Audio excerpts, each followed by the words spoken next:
ਤੇ ਜਿਹੜਾ ਬੰਦਾ ਆਪਣੀ ਹੱਕ ਹਲਾਲ ਦੀ ਕਮਾਈ ਨਾਲ ਘਰਦਿਆਂ ਨੂੰ, ਆਪਣੇ ਬੀਵੀ ਬੱਚਿਆਂ ਨੂੰ ਤੰਗ ਰੱਖਦਾ ਹੈ, ਉਹਨਾਂ ਦੀਆਂ ਪਰੇਸ਼ਾਨੀਆਂ ਦਾ ਹੱਲ ਨਹੀਂ ਕੱਢਦਾ ਆਪਣੀ ਕਮਾਈ ਨਾਲ, ਤੇ ਦੋਸਤੋ ਉਹਦੀ ਕਮਾਈ ਵੀ ਫਰਾਡੀਏ ਖਾ ਜਾਂਦੇ ਨੇ। ਇਹ ਥੋੜੀ ਜਿਹੀ ਗੱਲ ਸੋਚ ਲਵੋ ਤੇ ਸ਼ਾਇਦ ਤੁਸੀਂ ਫਰਾਡ ਤੋਂ ਬਚ ਜਾਓ। ਔਰ ਜਿਹੜੀ ਮਿਸਾਲ ਬਣੀ ਹੈ ਕਿ ਜਿੰਨਾ ਤੀਕਰ ਲਾਲਚੀ ਲੋਕ ਜ਼ਿੰਦਾ ਨੇ, ਫਰਾਡੀਆ ਭੁੱਖਾ ਨਹੀਂ ਮਰ ਸਕਦਾ। ਆਪਣੇ ਘਰਦਿਆਂ ਨੂੰ ਆਪਣੀ ਹਲਾਲ ਦੀ ਕਮਾਈ ਦੇ ਨਾਲ ਖੁਸ਼ ਹੁਰਮ ਰੱਖਦਾ, ਉਹਦੀ ਕਮਾਈ ਕੋਈ ਨਹੀਂ ਜੇ ਖਾਂਦਾ, ਨਾ ਕੋਈ ਫਰਾਡ ਕਰਦਾ ਜੀ। ਸ਼ੁਰੂ ਕਰਨੇ ਆ ਅੱਲਾ ਸੋਹਣਾ ਦੇ ਨਾਂ ਤੋਂ, ਜਿਹੜਾ ਬੜਾ ਮਿਹਰਬਾਨ ਤੇ ਨਹਾਇਤ ਰਹਿਮ ਵਾਲਾ ਹੈ। ਦੋਸਤੋ ਅੱਜ ਮੈਂ ਤੁਹਾਡੇ ਨਾਲ ਜਿਹੜੀ ਗੁਫ਼ਤਗੂ ਕਰਨੀ ਚਾਹ ਰਿਹਾ, ਤੁਹਾਨੂੰ ਜਿਹੜੀ ਇਨਫੋਰਮੇਸ਼ਨ ਦੇਣੀ ਚਾਹ ਰਿਹਾ, ਉਹ ਹੈ ਫਰਾਡ ਸਾਡੇ ਮੁਆਸ਼ਰੇ 'ਚ ਬੜਾ ਸਰਾਇਤ ਕਰ ਚੁੱਕਿਆ। ਤੁਹਾਡੇ ਅੱਗੇ ਗੁਜ਼ਾਰਿਸ਼ ਹੈ, ਸਾਡੇ ਚੈਨਲ ਦੇ ਉੱਤੇ ਅਗਰ ਨਵੇਂ ਆਏ ਹੋ ਤਾਂ ਸਾਡੇ ਚੈਨਲ ਨੂੰ ਸਬਸਕ੍ਰਾਈਬ ਕਰ ਲਿਆ ਜੇ, ਔਰ ਘੰਟੀ ਦੇ ਬਟਨ ਵੀ ਦਬਾ ਦਿਆ ਜੇ, ਤਾਂ ਕਿ ਅਸੀਂ ਜਿਹੜੀ ਵੀ ਵੀਡੀਓ ਅਪਲੋਡ ਕਰੀਏ ਉਹਦਾ ਨੋਟੀਫਿਕੇਸ਼ਨ ਤੁਹਾਡੇ ਤੱਕ ਪਹੁੰਚ ਸਕੇ। ਦੋਸਤੋ ਅੱਜ ਈਦ ਉਲ ਅਜ਼ਹਾ ਦਾ ਸੀਜ਼ਨ ਚੱਲ ਰਿਹਾ ਹੈ,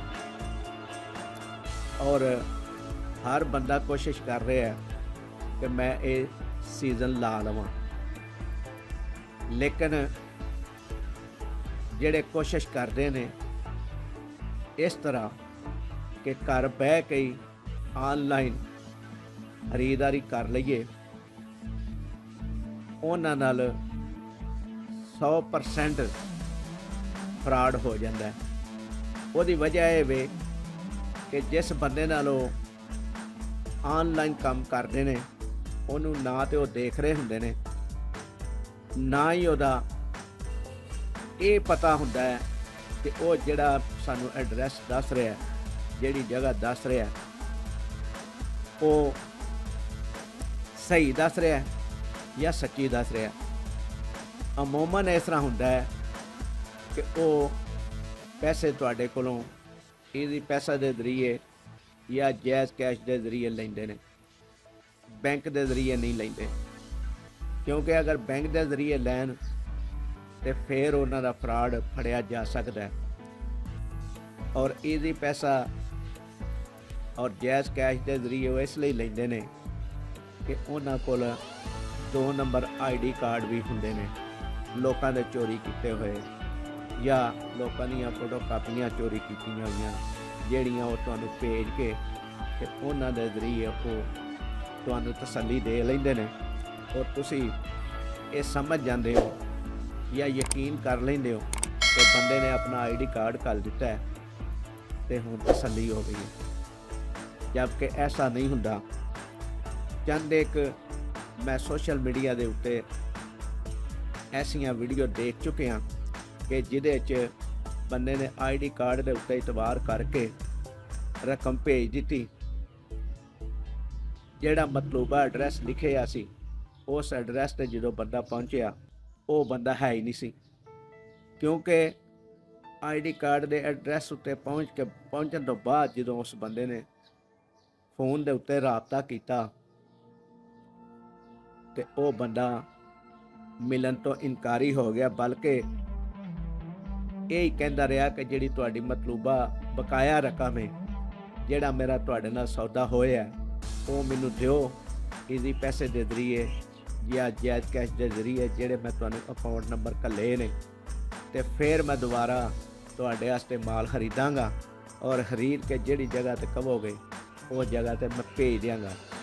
ਜਦੋਂ ਬੰਦੇ ਨੇ ਮੁਤਾਲਬਾ ਕੀਤਾ ਤਾਂ ਤੂੰ ਮੇਰੇ ਕੋਲ ਨਾਲ ਵੀਡੀਓ ਕਾਲ ਤੇ ਉੱਤੇ ਗੱਲ ਕਰ, ਤੇ ਉਹ ਬੰਦਾ ਆਏ ਬਾਏ ਸ਼ਾਏ ਹੀਲੇ ਬਹਾਨੇ ਕਰਨ ਡਿਆ ਪਿਆ, ਔਰ ਇਹ ਹੀ ਬਾਰ-ਬਾਰ ਮੁਤਾਲਬਾ ਕਰੇ ਕਿ ਤੁਸੀਂ ਮੈਨੂੰ ਪੈਸੇ ਬਕਾਇਆ ਜਿਹੜੇ ਨੇ ਉਹ ਭੇਜੋ, ਤੇ ਕਿਉਂਕਿ ਇਸ ਵਕਤ ਮੇਰੇ ਕੋਲ ਇਹ ਸਹੂਲਤ ਮੌਜੂਦ ਨਹੀਂ ਇੰਟਰਨੈਟ ਵਾਲੀ, ਜਿਹਦੀ ਵਜ੍ਹਾ ਤੋਂ ਮੈਂ ਤੁਹਾਡੇ ਨਾਲ ਵੀਡੀਓ ਕਾਲ ਦੇ ਉੱਤੇ ਗੱਲ ਨਹੀਂ ਕਰ ਸਕਦਾ, ਔਰ ਮੈਂ ਇਸ ਵਕਤ ਘਰ ਤੋਂ ਵੀ ਦੂਰ ਹਾਂ।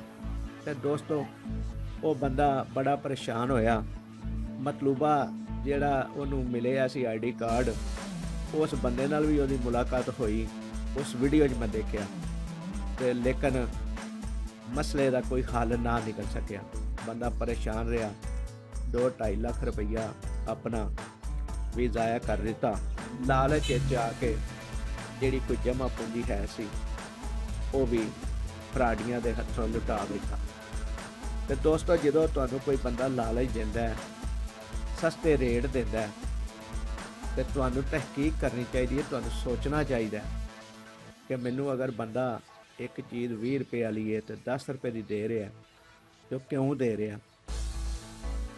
ਇਹ ਥੋੜ੍ਹੀ ਜਿਹੀ ਗੱਲ ਸੋਚ ਲਵੋ ਤੇ ਸ਼ਾਇਦ ਤੁਸੀਂ ਫਰਾਡ ਤੋਂ ਬਚ ਜਾਓ। ਔਰ ਜਿਹੜੀ ਮਿਸਾਲ ਬਣੀ ਹੈ ਕਿ ਜਿੰਨਾ ਤੀਕਰ ਲਾਲਚੀ ਲੋਕ ਜ਼ਿੰਦਾ ਨੇ, ਫਰਾਡੀਆ ਭੁੱਖਾ ਨਹੀਂ ਮਰ ਸਕਦਾ। ਜ਼ਰਾ ਸੋਚੋ ਸਮਝੋ, ਕਿਆ ਸਾਡੇ ਮੁਆਸ਼ਰੇ ਦੇ ਵਿੱਚ ਲਾਲਚ ਦੇ ਕੇ ਫਰਾਡ ਨਹੀਂ ਕੀਤਾ ਜਾਂਦਾ? ਔਰ ਉਹਦੀ ਇੱਕ ਮਿਸਾਲ ਇਸ ਤਰ੍ਹਾਂ ਵੀ ਹੈ ਕਿ ਜਿਹੜਾ ਬੰਦਾ ਆਪਣੇ ਘਰਦਿਆਂ ਨੂੰ ਆਪਣੀ ਹਲਾਲ ਦੀ ਕਮਾਈ ਦੇ ਨਾਲ ਖੁਸ਼ ਖੁਰਮ ਰੱਖਦਾ, ਉਹਦੀ ਕਮਾਈ ਕੋਈ ਨਹੀਂ ਜੇ ਖਾਂਦਾ, ਨਾ ਕੋਈ ਫਰਾਡ ਕਰਦਾ ਜੀ।